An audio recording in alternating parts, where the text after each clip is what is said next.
जनपद गोंडा में एक साथ 1132 करोड़ रुपए से अधिक की परियोजनाओं के लोकार्पण और शिलान्यास कार्यक्रम में मंच पर मेरे साथ उपस्थित प्रदेश सरकार में वित्त, चिकित्सा शिक्षा और संसदीय कार्य विभाग के मंत्री माननीय श्री सुरेश कुमार खन्ना जी, प्रदेश के समाज कल्याण विभाग के मंत्री श्री रमापति शास्त्री जी, विभाग के इस जनपद के प्रभारी मंत्री की परियोजनाओं का शिलान्यास और यहां पर लगभग 193 करोड़ रुपए से अधिक की परियोजनाओं का यहां पर शिलान्यास का लोकार्पण का कार्यक्रम हो रहा है। 144 परियोजनाओं के लोकार्पण और शिलान्यास के लिए मैं जनपद गोंडा वासियों को प्रदेश सरकार की ओर से हृदय से बधाई देता हूं। आप सबके प्रति मैं अपनी शुभकामनाएं व्यक्त करता हूं। भाइयों बहनों, ये जो परियोजनाएं हैं, इसमें बहुप्रतीक्षित आपकी जो मांग थी कि जनपद गोंडा में भी मेडिकल कॉलेज होना चाहिए, इस मेडिकल कॉलेज के शिलान्यास का कार्यक्रम भी आज यहां पर आज पूरा हो रहा है। यानी शिलान्यास का मतलब 2022-23 में इसी सत्र में इस मेडिकल कॉलेज में प्रवेश भी प्रारंभ हो जाएगा। इस संकल्प के साथ आज इस शिलान्यास का कार्यक्रम यहां पर संपन्न हो रहा है। अनेक अन्य परियोजनाएं हैं जो जनपद गोंडा के लिए आने वाले समय में अत्यंत उपयोगी होने जा रहे हैं। खासतौर पर राजकीय महाविद्यालय भवानीपुर कला, कृषि महाविद्यालय करनेनगंज, राजकीय इंजीनियरिंग कॉलेज, अटल आवासीय विद्यालय जो रजिस्टर्ड श्रमिक हैं और अनाथ बच्चे हैं, और बच्चों के लिए आवासीय विद्यालय के लिए अटल आवासीय विद्यालय हर कमिश्नरी मुख्यालय में सरकार स्थापित कर रही है। पशु चिकित्सालय, पुलिस लाइन में 200 पुलिस कर्मियों के लिए बैरक का निर्माण, 300 शैय्यायुक्त उच्च चिकित्सालय, विधि विज्ञान प्रयोगशाला, ITI, APS Siswa Mankapur, polytechnic और भवन जोत में भी एक ITI के निर्माण से जुड़ी हुई तथा यहाँ PSC वाहनी में भी 200 पुलिस कर्मियों के लिए बैरक के निर्माण की कार्रवाई, यानी ये तमाम प्रकार की परियोजनाएं हैं जो सड़क से भी जुड़ी हुई है, शिक्षा से भी जुड़ी हुई है, स्वास्थ्य से भी जुड़ी हुई है, स्किल डेवलपमेंट से भी जुड़ी हुई है और प्रत्येक नागरिक के जीवन में परिवर्तनकारी सिद्ध हो सकती है। आज 1132 करोड़ रुपए की लागत की इन परियोजनाओं का लोकार्पण और शिलान्यास करते हुए मुझे अत्यंत आनंद की अनुभूति हो रही है और इस आनंद की अनुभूति के इन क्षणों में मैं आप सबको हृदय से बधाई देता हूं। आप सबके प्रति मैं अपनी शुभकामनाएं भी व्यक्त करता हूं। भाइयों बहनों, ये वही क्षेत्र है जो आज से 4.5 वर्ष पहले तक योजनाएं भी नहीं आ पाती थी और जो योजनाएं आती भी थी वह बंदर बांट की शिकार होती थी। याद करिए, यहां पर एल्गिन ब्रिज में हर वर्ष गोंडा, बहराइच, बाराबंकी में भीषण बाढ़ आती थी।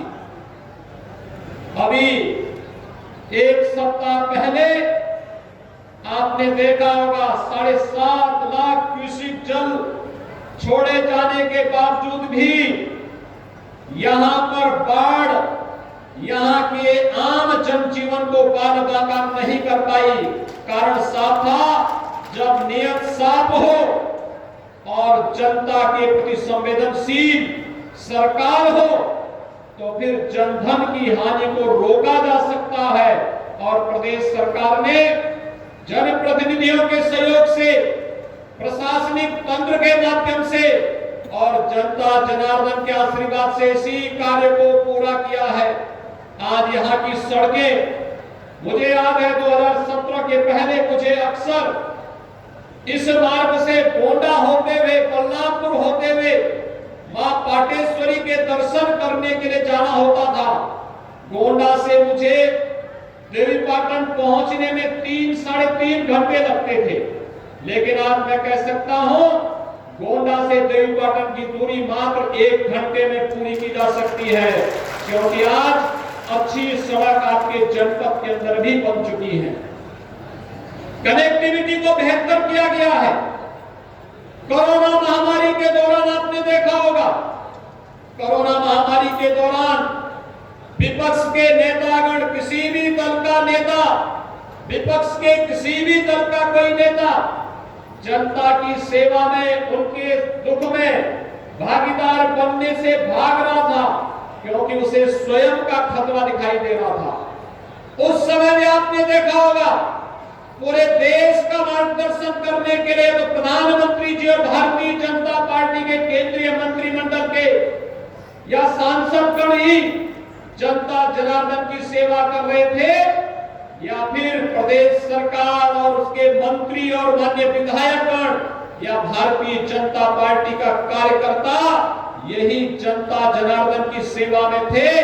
शेष अन्य लोग तो स्वयं होम आइसोलेशन में रह करके केवल आरोप प्रत्यारोप करके कोरोना के खिलाफ देश की लड़ाई को कमजोर कर रहे थे। अभी आपने देखा होगा 1 सप्ताह पहले इस देश ने 100 करोड़ वैक्सीन देने के लक्ष्य को आदरणीय प्रधानमंत्री जी के नेतृत्व में सफलतापूर्वक पूरा किया। ये 100 करोड़ लोगों को वैक्सीन, सबको वैक्सीन, मुफ्त में वैक्सीन, पहली बार भारत के अंदर किसी महामारी के खिलाफ वैक्सीन का निर्माण होता है, और वह भी एक नहीं 2-2 वैक्सीन, भारत की वैक्सीन, मुफ्त में वैक्सीन, सबको वैक्सीन और 100 करोड़ लोगों को सफलतापूर्वक वैक्सीन देने के लक्ष्य को भारत ने पूरा किया। भाइयों बहनों, वैक्सीन एक सुरक्षा कवच है कोरोना महामारी से बचाव के लिए। जहां एक और 100 करोड़ लोगों को वैक्सीन दिया गया, कोरोना कालखंड में 15 महीनों तक हर गरीब को फ्री में राशन देने का काम भी प्रधानमंत्री मोदी जी ने और प्रदेश की सरकार ने किया था। भाइयों बहनों, गोंडा या फिर देवीपाटन कमिश्नरी इस बात के लिए बदनाम होता था कि गरीबों के लिए आने वाला राशन सत्ताधारी दल के लोग पहले 2017 के पहले इस राशन को निगल जाते थे, हड़प जाते थे, दूसरे देशों में राशन चला जाता था, गरीब भूखों तड़पता रहता था। लेकिन आज गरीब को राशन मिल रहा है। पहले गोंडा में बिजली नहीं आती थी, देवीपाटन मंडल में पहले बिजली नहीं मिलती थी, आज आपको बिजली भी उपलब्ध करवाई जा रही है। पहले यहाँ पर व्यापक तस्करी होती थी, विकास का पैसा सत्ताधारी दल के लोगों के लिए पंदरपांठ का जरिया बन जाता था, लेकिन आज इस प्रकार की स्थिति नहीं। आज जो परिवर्तन है उसी परिवर्तन के क्रम में गोंडा में 1132 करोड़ रुपए की लागत की 144 परियोजनाओं का लोकार्पण और शिलान्यास का एक कार्यक्रम भाइयों बहनों आज संपन्न हो रहा है। और मैं बधाई दूंगा देवीपाटन मंडल की कमिश्नरी के आप सभी नागरिकों को। ये कमिश्नरी में 3 मेडिकल कॉलेज बन रहे हैं। हम लोगों ने 2019 में जनपद बहराइच के मेडिकल कॉलेज का लोकार्पण किया था, और जनपद बहराइच के मेडिकल कॉलेज का नामकरण 10वीं शताब्दी के एक महान योद्धा महाराज सुहेलदेव के नाम पर किया है। महाराज सुहेलदेव राजकीय मेडिकल कॉलेज बहराइच में सफलतापूर्वक कार्य कर रहा है। और भाइयों बहनों, सरदेव अटल जी की कर्म भूमि होने के नाते बलरामपुर में भी हम लोग एक मेडिकल कॉलेज की स्थापना कर रहे हैं। और आज मुझे बताते प्रसन्नता है कि कमिश्नरी मुख्यालय होने के नाते यहाँ के माननीय सांसद और माननीय विधायकगण लगातार इस बारे में कह रहे थे कि गोंडा में मेडिकल कॉलेज होना चाहिए। और आज 281 करोड़ रुपए की लागत से एक मेडिकल कॉलेज आपको जनपद गोंडा में भी अब प्राप्त हो गया है। 2022-23 में इस मेडिकल कॉलेज में हम कक्षाएं प्रारंभ करेंगे और यहीं पर जनपद गोंडा के अंदर ही देवपाटन मंडल और पूर्वी उत्तर प्रदेश के बच्चों को प्रवेश करने की सुविधा, मेडिकल की पढ़ाई करने की सुविधा यहाँ पर प्राप्त होगी। यह अपने आप में एक बहुत बड़ी उपलब्धि इस क्षेत्र के लिए है। इस बड़ी उपलब्धि के लिए मैं मंच पर उपस्थित इस जनपद के अपने माननीय दोनों सांसदों का, सभी माननीय विधायकों का हृदय से अभिनंदन करता हूं और आप सबको बधाई देता हूं, क्योंकि आपने अच्छे जनप्रतिनिधि चुने। तो इन लोगों ने मिलकर के प्रयास किया। आज यहां मेडिकल कॉलेज का निर्माण भी हो रहा है, सड़कें चौड़ी हो रही है, जहां पुल बनने वहां पुल बनाए जा रहे हैं, जहां पॉलिटेक्निक बनाना पॉलिटेक्निक बन रहा है, जहां आईटीआई का निर्माण हो रहा है वहां आईटीआई का निर्माण हो रहा है। और यहाँ पर तो कोरोना कालखंड के दौरान हम लोगों ने डेडिकेटेड कोविड हॉस्पिटल का भी उद्घाटन किया था। आप याद करिए, उस हॉस्पिटल के उद्घाटन के लिए भी मैं स्वयं गोंडा में आया था और तब मैंने गोंडा वासियों को कहा था आपको उपचार के लिए अब लखनऊ और दिल्ली जाने की आवश्यकता नहीं, गोंडा में ये सुविधा उपलब्ध करवाएंगे। और मैं यहाँ के सभी हेल्थ वर्कर्स और कोरोना वॉरियर्स का अभिनंदन करूंगा, जिन्होंने प्राण से लग करके प्रवासी कामगार और श्रमिक भारी संख्या में आए थे। इस सब के बावजूद उन्होंने कोरोना को प्रभावी नियंत्रण किया और आपकी आस्था तो गजब की आस्था है। भाइयों बहनों, आपकी आस्था के सामने तो अब कोरोना भी फेल हो गया है। आपने देखा होगा नवरात्रि के पहले कोरोना उत्तर प्रदेश से गायब और अब दीपावली आ रही है, पर्व और त्योहार हर्षोल्लास और उमंग के साथ आप मना सकेंगे। इस दृष्टि से कोरोना पूरी तरह लगभग नियंत्रण में, पर्व और त्योहार को हम हर्ष और उमंग के साथ मना सकेंगे, लेकिन हम सबको सावधानी और सतर्कता रखनी पड़ेगी। पर्व और त्योहार में बड़ी संख्या में लोग आएंगे। आज उत्तर प्रदेश के अंदर कोरोना नहीं, लेकिन दूसरे राज्यों से जो लोग आएंगे अपने घरों को, रास्ते में या उन राज्यों में जो कोरोना का वायरस अभी भी मौजूद है, वह संक्रमण भी गांव में या आपके जनपदों में आ सकता है। इसके लिए सतर्कता बरतनी पड़ेगी, सावधानी बरतनी पड़ेगी और इस सतर्कता और सावधानी से ही हम कोरोना जैसी महामारी को नियंत्रित करने, समय पे टेस्ट, सबको टेस्ट, समय पे वैक्सीन, सबको वैक्सीन, मुफ्त में वैक्सीन के लक्ष्य को प्राप्त करके इस सदी की सबसे बड़ी महामारी का उन्मूलन करने में भी हमें सफलता प्राप्त होगी। भाइयों बहनों, आज आप देख रहे होंगे 2017 के पहले प्रदेश की स्थिति क्या थी। 2017 के पहले कानून व्यवस्था की स्थिति बदहाल थी। पेशेवर अपराधी और माफिया सत्ता का सरपरस्त बनकर के अराजकता फैलाते थे। पर्व और त्योहार शांतिपूर्ण ढंग से सौहार्दपूर्ण माहौल में आप नहीं मना सकते थे। और जब भी पर्व और त्योहार आते थे, होली आती थी, दीपावली आती थी, जन्माष्टमी, रामनवमी, शिवरात्रि, रक्षाबंधन, इन पर्व और त्योहारों के पहले कर्फ्यू लग जाता था। जनता को सुविधाएं नहीं मिलती थी, आस्था का भी अपमान होता था और साथ साथ लोक कल्याणकारी योजनाओं से भी उन्हें वंचित किया जाता था। मकान नहीं मिलते थे गरीबों को, शौचालय किसी गरीब को नहीं मिल पाते थे, बिजली आती नहीं थी तो विद्युत का कनेक्शन लेकर के कोई क्या करेगा।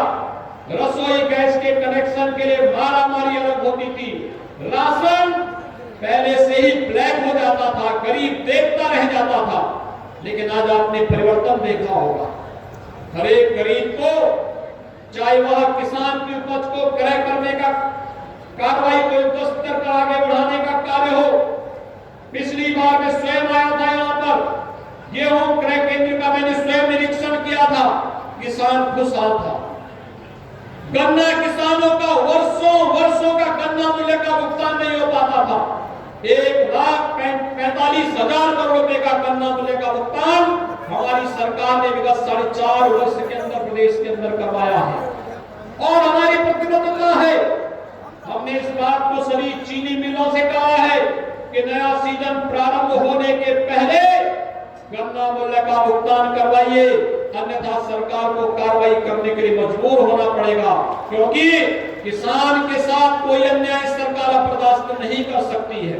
2017 के पहले आपने इस बात को देखा होगा कि गरीब की योजनाओं को सत्ताधारी दलों के लोग हड़पने का कार्य करते थे।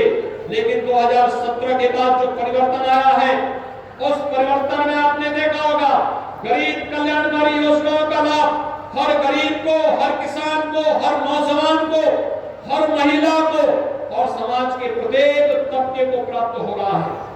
लेकिन साथ साथ सुरक्षा का एक बेहतर वातावरण बना है। न केवल पर्व और त्योहार का पाप शांतिपूर्ण और स्वार्थपूर्ण ढंग से बना पाएंगे।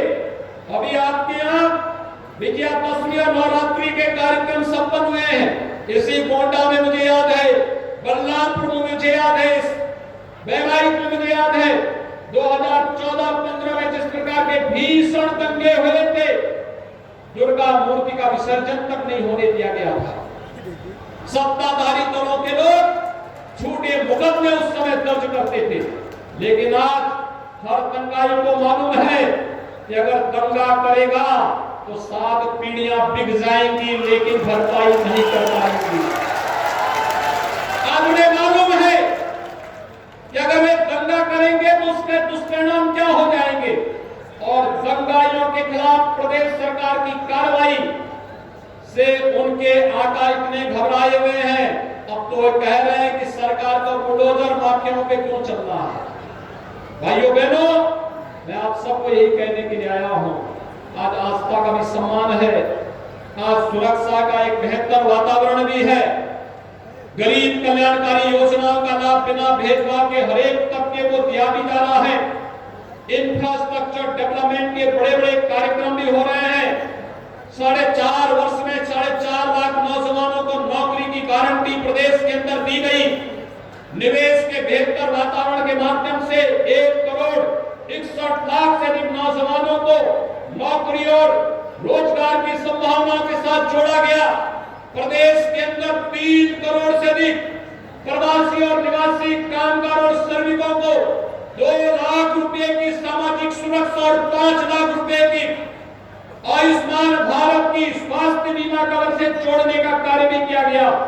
और यही नहीं, आस्था का सम्मान करते हुए जिसमें लोग कभी कहते थे कि परितानी पर नहीं आ सकता, उस अयोध्या में आज प्रधानमंत्री मोदी जी ने 5 अगस्त 2020 को भव्य राम मंदिर के निर्माण का कार्य भी शुभारंभ कर दिया है। भाइयों बहनों, मैं आपसे जानना चाहता हूं, क्या ये राम मंदिर का काम कांग्रेस कर पाती? आप जवाब दीजिए, मैं यहां से पूछ रहा हूं, क्या ये काम कांग्रेस करती? क्या ये काम समाजवादी पार्टी करती? और क्या ये कार्य बहुजन समाजवादी पार्टी या अन्य दल करते? हमने जो कहा सो करके दिखाया है। हमने 2014 और 2017 और 2019 में जो कहा वह करके दिखाया है। चाहे वह अयोध्या में श्री राम जन्मभूमि पर भगवान राम के भव्य मंदिर के निर्माण का कार्य, अब तो इसमें कोई संदेह नहीं है ना? अभी भी कोई संदेह है अयोध्या के मुद्दे को लेकर? कोई संदेह नहीं है ना? जो कहा था कि रामलला हम आएंगे, मंदिर वहीं बनाएंगे, वह करके दिखा भी दिया है ना? अभी भी कोई संदेह है? संदेह एक बात का जरूर होगा, जो लोग कहते थे कि हम अयोध्या में परिंदा भी पर नहीं मारने देंगे, आज वे भी कहते हैं कि रामलला तो हमारी भी है। उन पे संदेह जरूर हो रहा होगा ना कि ये वही लोग हैं क्या? ये संदेह तो हो रहा होगा, लेकिन हम लोगों की कार्य पद्धति पर, भारतीय जनता पार्टी सरकारों की कार्य पद्धति पर कोई संदेह किसी को नहीं होना चाहिए। और भाइयों बहनों, यही कहने के लिए आज हम आए हैं। आज आतंकवाद दम तोड़ रहा है भारत के अंदर। यह आतंकवाद कांग्रेस की तुष्टीकरण की नीति का परिणाम है। यह आतंकवाद कांग्रेस के उस पाप का परिणाम है जिन्होंने राष्ट्र की कीमत पर राजनीति देश के अंदर की थी। कश्मीर से धारा 370 समाप्त करने के बाद आज कश्मीर विकास की एक नई प्रक्रिया के साथ जुड़ा है। नहीं तो कश्मीर के बारे में धारा 370 को समाप्त करने की जब बात आती थी, ये लोग कहते थे कि दंगा हो जाएगा। आज तो कश्मीर में कोई दंगा नहीं, आज तो कोई अराजकता नहीं, आज तो कोई पत्थरबाजी नहीं। और मैं यही आपसे कहने के लिए आया हूं, बनटांगिया गांव की समस्या का समाधान हो। यही गोंडा जनपद था, बलरामपुर जनपद, बहराइच, गोरखपुर, महाराजगंज, लखीमपुर खीरी, पीलीभीत तक फैला एक जाल पूरा। जिन लोगों ने इस तराई के क्षेत्र में कभी वनों से आच्छादित किया था, वे लोग आजादी के बाद खानाबदोश की जिंदगी जीने के लिए मजबूर हुए थे। हजारों की संख्या में परिवार बदहाल का जीवन जी रहे थे। हमारी सरकार ने उन्हें राजस्व गांव के रूप में दर्जा दिया, बुनियादी सुविधाएं देनी प्रारंभ की, उन्हें वोटर कार्ड में उनका नाम बढ़ाया, उन्हें ग्राम प्रधान चुनने की सुविधा भी दी, और वे लोग जीवन की मुख्य धारा के साथ जुड़े। और इसलिए भाइयों बहनों, आज आप सबको दीपावली के ठीक पहले 1125 करोड़ रुपए की 144 परियोजनाओं का लोकार्पण शिलान्यास के लिए मैं आप सबको हृदय से बधाई देता हूं। और हम लोगों ने तो तय किया है कि नवंबर के लास्ट में आप देखेंगे प्रदेश के हर स्नातक और प्रास्नातक नौजवान को लैपटॉप और स्मार्टफोन की सुविधा में उपलब्ध करवाएंगे और डिजिटल एक्सेस की सुविधा में उपलब्ध करवाने की कार्रवाई कर रहे हैं। ये पूरी प्रक्रिया चल रही है, क्योंकि कोरोना महामारी के दौरान हमने इनकी समस्या को देखा है, इनकी समस्या को जाना है, ऑनलाइन पढ़ाई की चुनौती को भी समझा है और उन बच्चों की आर्थिक समस्या को भी जाना है। लेकिन अब सरकार ने तय किया है, हम डिजिटल एक्सेस के साथ उन सभी को इस सुविधाएं उपलब्ध करवाने जा रहे हैं और इस पर युद्ध स्तर पर कार्रवाई चल रही है। जैसे ही लैपटॉप और स्मार्टफोन की आपूर्ति प्रारंभ होती है, प्रदेश के हर महाविद्यालय, हर विश्वविद्यालय, हर इंजीनियरिंग कॉलेज, हर मेडिकल कॉलेज, हर टेक्निकल कॉलेज, हर पॉलिटेक्निक, हर ITI, हर फार्मेसी कॉलेज के बच्चों के सुविधा मिलनी प्रारंभ हो जाएगी। और आप देखेंगे मार्च 2022 तक प्रदेश के अंदर 1 करोड़ नौजवान इस सुविधा से आच्छादित होते हुए दिखाई देंगे। भाइयों बहनों, एक बड़ी प्रदेश को देश की बड़ी अर्थव्यवस्था के रूप में स्थापित करने के लिए सरकार कार्य कर रही है और इसके लिए एक सामूहिक प्रयास की आवश्यकता है। सरकार उस सामूहिक प्रयास के साथ आपको जोड़ने के लिए आई है और ये विकास की परियोजना आपके जीवन में परिवर्तन ला सके, ये विकास की परियोजनाएं रोजगार का सृजन में सहायक हो सके, ये विकास की परियोजनाएं प्रत्येक नागरिक के जीवन में व्यापक परिवर्तन और खुशहाली का कारण बन सके। इस विश्वास के साथ आज मुझे गोंडा जनपद में आने का सौभाग्य प्राप्त हो रहा है। मेडिकल कॉलेज अत्याधुनिक सुविधाओं से युक्त यह मेडिकल कॉलेज यहां पर बनेगा। 300 बेड्स का हॉस्पिटल है, 500 बेड्स का नया हॉस्पिटल भी यहां पर बनेगा। मेडिकल कॉलेज की एडमिनिस्ट्रेटिव बिल्डिंग और एकेडमिक बिल्डिंग अलग से बनेगी। बालक और बालिकाओं के लिए छात्रावास भी बनेंगे और 281 करोड़ रुपए की लागत से भव्य मेडिकल कॉलेज जब गोंडा में होगा तो इस मेडिकल कॉलेज को प्रदेश सरकार ने तय किया है कि देश के महान स्वतंत्रता संग्राम सेनानी राजा देवी बख्श सिंह जी के नाम पर इस मेडिकल कॉलेज के नामकरण को भी प्रदेश सरकार ने यहाँ के जनप्रतिनिधियों की सहमति से रखने का निर्णय लिया है। मैं राजा देवी बख्श सिंह मेडिकल कॉलेज के शिलान्यास कार्यक्रम के अवसर पर एक बार फिर से यहाँ के अपने दोनों माननीय सांसद, सभी माननीय विधायकों का हृदय से अभिनंदन करता हूँ। आप सभी को मैं हृदय से बधाई देता हूँ। विकास की योजनाएं आपके जीवन में खुशहाली का कारण बने, सुख और समृद्धि का कारण बने, आपके जीवन में परिवर्तन का कारण बने, दीपावली आपकी मंगलमय हो, इस कामना के साथ आप सबके प्रति मेरी बधाई